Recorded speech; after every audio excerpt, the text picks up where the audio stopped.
guys, welcome to my first vlog. I already have a blog where I tell stories, and I just do it as a hobby for friends and family. I don't make any money on it or anything, and I thought maybe I'd bump it up a notch and start sharing some of my stories on here. Some people are more auditory and visual, and maybe you would like to just hear one of my stories. So I'm going to try to work on that a little bit. If you want to go to my blog, it is a family storyteller, and I will put the link down below, of course, like you're supposed to do on YouTube. Alright, I'm learning how to do all this high-tech stuff. So anyway, I tell stories from the Bible, and I use my imagination, but I try to keep it as close to the scripture as I can. So I actually have my Bible right next to me, opened up, and I'm going to talk about Jonah today. So if you want to open up your Bible to Jonah and read along with me, or if you just want to sit and rest, you can. And I'm going to talk a little bit about Nineveh. And the thing I love about the story of Jonah is, if you think about the Ninevites, so often in life, it feels like, in the conversations that I have with myself and people around me, that our future is set in stone, and God already knows everything, which He does, and there's really nothing we can do to change God's mind, because He already has it made up. And yeah, there's some truth to that, right? But in this story, something happens that's different. Something happens unexpected, and Jonah knows. He went into this knowing who God is. And sometimes I think we miss that side of God. The merciful God. The God that wants so much for everyone to be saved and everyone to be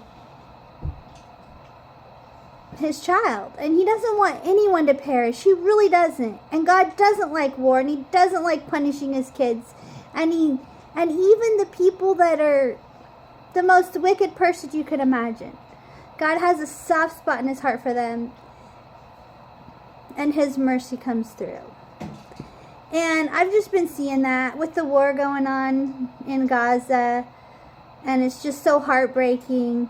And I was reading in Psalm 83, I think it was, and at the end of it, it said, so that the heathen may know the power of God, that the heathen may realize that God is God. And that's the whole point of any of these things that we see, that are sad and horrible. God, in His mercy and His long suffering, has waited and waited and given so many chances.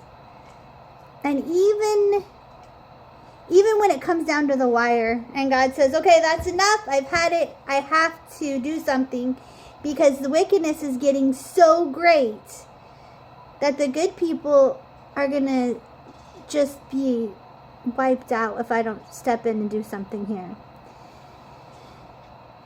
Even at that point, if the wicked people have a heart change, right? If they have a change of heart, and if they humble themselves,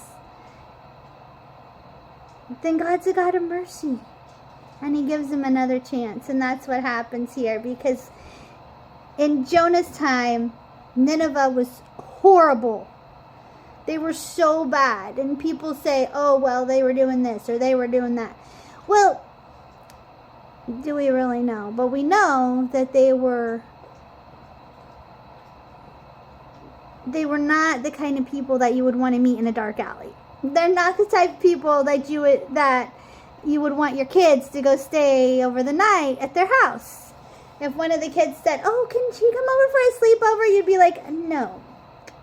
You guys can come here, but I'm not sending my kid over there. I'm so sorry, but I kind of know what goes on in your house, and I don't want to judge or anything, but no, not happening. So you can imagine the things, and it's not like, oh, well, they're just judging because they eat pork. No, it wasn't because they were eating pork. It was really bad stuff. They were hurting other people. Other people's lives were in danger because of the Ninevites. I mean, that's true. Their own families' lives were in danger because of them. I mean, they were doing, as far as I understand, they were doing child sacrifice, right? And so, yeah, it wasn't safe for their own kids.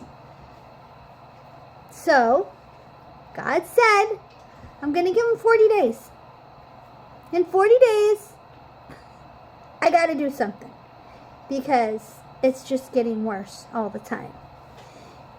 So, he told Jonah, he said, Jonah, I need you to go. I need you to talk to these people. Tell them that they have 40 days to shape up or ship out. I mean, that's it.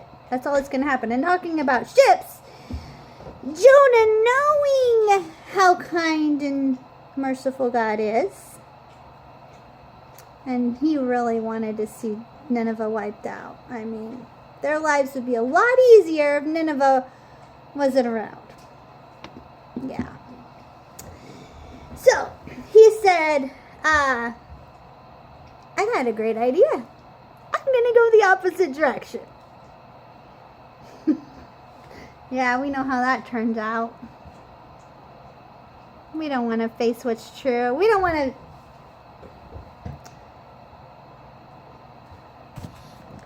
Yeah. Arise, go to Nineveh, that great city, and cry against it, for their wickedness has come up before me. Jonah decided to flee to Tarshish. Not Nineveh, Tarshish. Opposite direction, just in case you didn't know.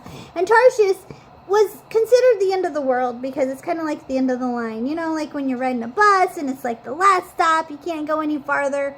Or, you know, that's the end, and then you go out into the Atlantic Ocean. So, as far as you can get on that ship line, and that's how far he was going to go. That's my understanding anyway. I could be wrong. And so he went down and thinking, and it says here that he was going to go to get away from the presence of the Lord. If I go to Tarshish, God's presence isn't there. And this is an ancient belief. I don't know if the Jews believe this or not, but there seems to be this belief that different parts of the world, different areas have a different God. Your God lives here, my God lives there, and that's okay. Well, the thing about God is, He's the God of the whole world. I don't know how you believe about that or not, but I'm telling you, He's the God of the whole world. He's not just the God of the Jews. He's not just the God of Jonah. He doesn't just live in the promised land and nowhere else. He created the heaven and the earth and the sea. Jonah knew this. He did. In fact, when he got on that ship going to Tarshish, and the storm came up, and the winds and the waves, and everybody thought they were going to die, and guess what? Jonah was sleeping. That's how confident he was in his choice. Like, I don't care what happens at this point. I am not going to Nineveh no matter what. I'd rather die in this ship. I don't really care. I'm just going to lay here and give up. Boy, to hate someone that much, that you'd rather die than to warn them. You'd rather die than give them a chance to turn their lives around. I mean, they're probably not going to listen to me anyway. So he's sleeping in the boat. So they ask him, I'm still in chapter 1. And they cast lots, you know, the people on the ship. You know who I'm talking about, right? You know the story? Yeah. This big old storm, and the men on the boat, for some reason, feel like it's because the storm is happening because someone on there, their God's mad at them. That's probably what's happening. So they're all crying out to their gods. Nothing's happening. They wake up Jonah. They find out that Jonah's the one that's to blame. And so they ask him, tell me, like, we got to know, like, who are you? What's going on? Maybe, like, he's a really bad criminal and he's trying to escape. Like, why is your God angry at you? Who is your God? And do you know what Jonah says? He says, well, my God's the one who made the sea. Yeah, I mean, he made more than that. But, yeah, he said, let me see if I can find that here. They said, why have you done this? What is your occupation? Where do you come from? He said, I am a Hebrew. I fear the Lord, the God of heaven, which has made the sea. And in this version it says, and the dry land. Yeah, he made the sea and the dry land. And I'm running away from him. Yeah. Maybe you should just throw me into the ocean and then everything's going to be fine. Everything will calm down and it'll be fine. Jonah was a prophet of God. He was a prophet of God. God spoke to him. They were great friends. Yeah. Throw me into the ocean. Wow. God had other plans. God had a bunch of people whose lives are on the line. And Jonah could stand there and Jonah could tell them the truth. Jonah was God's man. And he wasn't about to let him die. So they threw him into the ocean, and sure enough, the waters calmed down, the storm stopped. It was a beautiful day. But like my aunt's story that she used to tell the 2-year-olds, poor Jonah. Yeah. Jonah wrote a song and he talks about the seaweed being wrapped around his head. And about going deeper and deeper into the sea and just thinking and so sure that that's where his grave was going to be, at the bottom of the sea. You know, I heard the deeper you get into the ocean, eventually the weight of all that water, our bodies weren't made for being way down there. And it's crushing. Can't go very far down, even without air. He didn't have very long to live in that environment. And all of a sudden, some big, humongous sea creature, I don't know, a fish? Some people say it was a whale. Some people say it was something that God created just for that moment.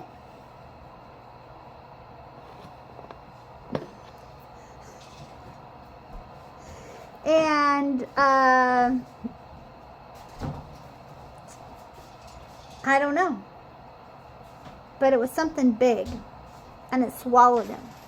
And inside of this creature, there was air that he could breathe. But it stunk really bad in there. It did. And it was very dark. And Jonah didn't know how long he was going to be in there getting slowly digested.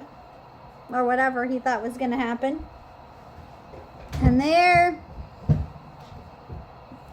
he had to think about God because there was nothing else to think about.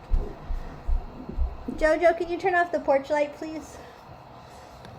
Thank you. Sorry. Keep getting distracted. I think I can find a quiet moment, but maybe I don't know if it's ever going to happen. I thought this stage of my life I can do this. This stage in my life I can have 10 minutes uninterrupted. But maybe it's never going to happen. But interruptions are fine. I love real life. Maybe you do too. And, I mean, Jonah, he was real. Because he had so many of the same thoughts and feelings that we do today. And he wasn't, like, perfect. I mean, he didn't always do exactly what God wanted him to do. And didn't know when he did do what God wanted him to do, it wasn't for all the right reasons. But God loved Jonah, and he took care of him. He sent the fish to keep him alive when he really, really wanted to die. Yeah. There's a lot of people that have really wanted to die. And sometimes God rescues them from their own oceans. He pulls them up, sends a fish, and they say, "Why?" But Jonah sat there for 3 days in the dark, 3 days and 3 nights, thinking about God and praying. Was his heart right when he came out? Well, it was a little better. I mean, he did say he was going to go to Nineveh, and he did go to Nineveh, and they listened to him, maybe because maybe someone saw him get spit out of the fish. Maybe they could smell him. Maybe they understood that there was something to listen to. They better listen to this guy because he got delivered to them from the fish. I don't know. Maybe whatever fish creature it was that spit him out was one they worshipped. I don't know. But they listened to him. They listened when Jonah said, in 40 days, because of your wickedness, God's going to destroy you. They listened. It said, the king said, no one, no man. This is chapter 3, verse 8. Let man and beast be covered with sackcloth and cry mightily unto God. This is what the king of Nineveh said. Yea, let them turn every one from his evil way. And from the violence that is in their hand. Violence. Violence is different than sin. And I was thinking of this last month. I've been thinking about the difference between violence and sin. I mean, I know sin is sin, and that's what separates us from God. And I know that there's not necessarily different levels of sin and all that stuff. But as far as from a human perspective, not from God's perspective probably, I don't know. But from a human perspective, I believe there's a difference between a sinful person and a violent person. Or maybe I should say there's a difference between a bad guy and a violent guy. Maybe sinner's not the right word because they're both sins. Okay, so you have someone who goes into a grocery store and they steal a bunch of groceries. Okay, that's wrong. They shouldn't do that. It's bad. Maybe they need to go to jail. Whatever. Okay, it's bad. We shouldn't do that. It's bad to steal. Right? Okay. And then there's people that'll, what else do they do? Well, there's people that will kill someone. Because I've heard of this a lot where someone will kill their sister's boyfriend because they don't think he's treating her right. And that's wrong. I mean, you shouldn't just go killing someone because you don't think they're treating someone right. There's healthier ways to handle that situation, especially in our society today. I mean, there's healthier things you can do besides just killing them.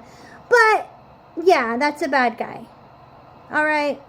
Bad. I wouldn't want to be, having much to do with them because they're not good people for whatever reason. All right, well, I mean, sometimes they're good, but hopefully you can kind of see what I'm saying. That there's things people do that are bad, and they are bad, but then there's something called violence. And violence is being mean just to be mean. What's your motive, we always say. There's a school shooting, and we're like, what's the guy's motive? Were they upset? Did somebody was really mean to them? Well, sometimes their motive is just that they want attention, and they want to get on TV, and they want to get famous. Okay, that person's a violent person. They're mean. There's something horrible going on. All right? If someone feels like there's a certain teacher that's mistreating the students, and they go in there and they kill that teacher that they feel like was being mean to the students, that's bad. That's wrong. That's horrible. But it's a whole nother level of horrible and bad when they go in and start shooting little kids that did nothing to them just because they want to be famous or be on TV. That's violence. So that's what the Ninevites were. They were violent people. They were cruel. They didn't have empathy for anyone. Maybe not even their own kids.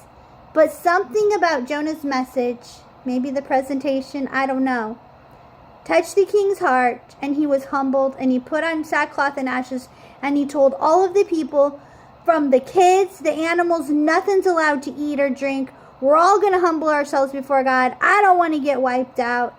And suddenly, he had compassion, understood, whether it was like just fear, compassion, I don't know what happened, but something touched him, and they all got a heart.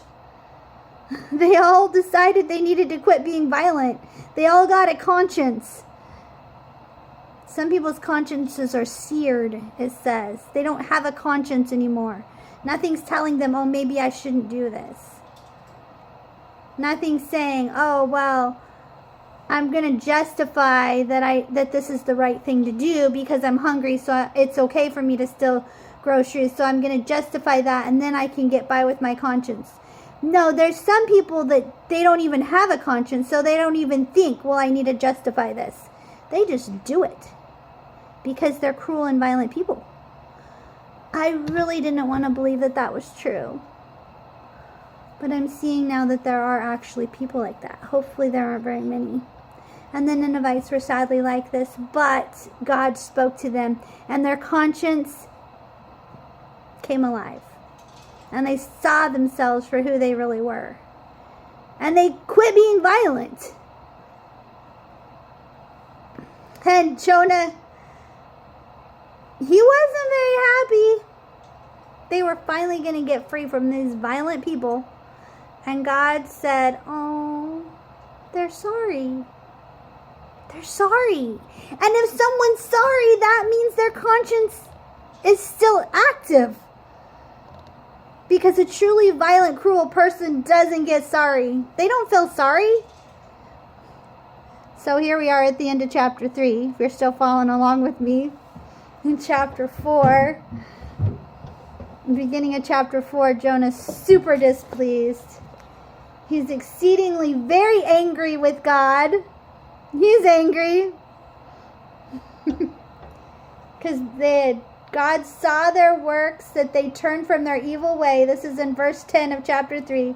God saw their works, that they turned from their evil way, and God repented of the evil that he had said he would do to them, and he did it not. Whatever it was, it didn't happen. They were going to get another chance, and that's when Jonah got so mad. And he prayed to God. He said, Lord, was not this my saying when I was in my country? This is why I fled. This is why I left, because I knew that you are a gracious God. You're merciful. You're slow to anger. You have great kindness, and repent you of evil. God doesn't do evil. He doesn't want to do anything to hurt anyone. He really doesn't. But he can't stand by when there's violent people that are being cruel to others. But he'll do as little as he has to. And if it means having his own kid be in a fish for 3 days and getting vomited out on the sea, and if that makes people be sorry and turn from their evil ways, great. Let's do that instead of wiping them all out. Much better idea. But Jonah didn't think it was enough. He said, Lord, please take my life from me. I just want to die. It would be better if I died than to live right now. Then God said, really? Is this right for you to feel this way? Is this right for you to be angry right now? So Jonah went out into the hill, this, and it was really hot, and so God sent a vine that grew super fast, and it sheltered him from the sun. And Jonah was so happy. And then God sent a worm, and it nibbled away at the vine, and the vine died. And then Jonah was angry that the vine died, and he wanted to die again, and all these horrible things. And the thing is, this ends with God showing Jonah that he cared more about a vine than he did about human beings. And again saying, is this the right thing for you to be angry because a gourd died? And Jonah said, yeah, I should be that angry. I even want to die because of this gourd dying. And God said, so you feel sorry for this plant, but that hasn't done anything. You didn't plant it. You didn't work hard for it. It just grew here on its own. You didn't make it grow. It just came up overnight. And then it perished the next night. Well, shouldn't I, God speaking here in verse 11 of chapter 4, shouldn't I spare Nineveh, that great city, where there's more than 6,000 people, 180,000 people that cannot discern between their right hand and their left, and also very much cattle. And that's how it ends, which is kind of a odd way for this book to end, because usually we want to have like and they lived happily ever after, they learned their lesson, Jonah learned his lesson, they got together and had a feast or something. But it ends with a question from God. Yeah. So, and I think we can judge Jonah all we want. I mean, we can say, oh, well, he was so crazy. Like, what was he thinking? Like, he should have known God's everywhere. And, like, he should have been sorry for and compassionate towards these people. There's kids in there. Like, he should have compassion. But, like, really. I mean, we just see things from our view. We see things from our hurt. We've been hurt. We've lived life. We have our battle scars. We do. And are we more sorry for the little plant? The little thing that we think is so cute, or that helps make us feel better, than we are people that God made? And that more than anything, He wants them to turn from their wicked ways? Or are we going to say, you know what? That was the last time that you're going to do that to me. That's it. I'm not giving you any more chances. You're mean. You're cruel. There's no hope for you. Well, God didn't give up on the Ninevites. Not that day. Because they turned to Him. And God didn't give up on Jonah either. I guess maybe someday Jonah came around too. Well, that's the story for today. I know it kind of has an odd ending, but maybe it'll give you something to think about. And so I'm just gonna sign out, and I am Sarah, and my blog is A Family Storyteller, and I'll put the link down below. And if you like this video and you want me to tell more stories, if you think it's too long, go ahead and tell me, because I'm going to try to do them shorter. It's practically half an hour already, and I wanted to try to keep it, I don't know what I wanted to try to keep it. Anyway, I do blab a lot. I'm sorry. And my blog, written blog, isn't any better. It's kind of long. But if you like long stories and you like to think about stuff and discuss stuff, hey, this is the place. I like different opinions. Go ahead and talk. I mean, don't be mean or anything. But yeah, comment about different things that you like or different things that you don't like, or what you think about Jonah, what you've learned in your life about people that seem violent and yet God can turn them around, or whatever. Well, thanks for listening. Have a great day, and God bless you.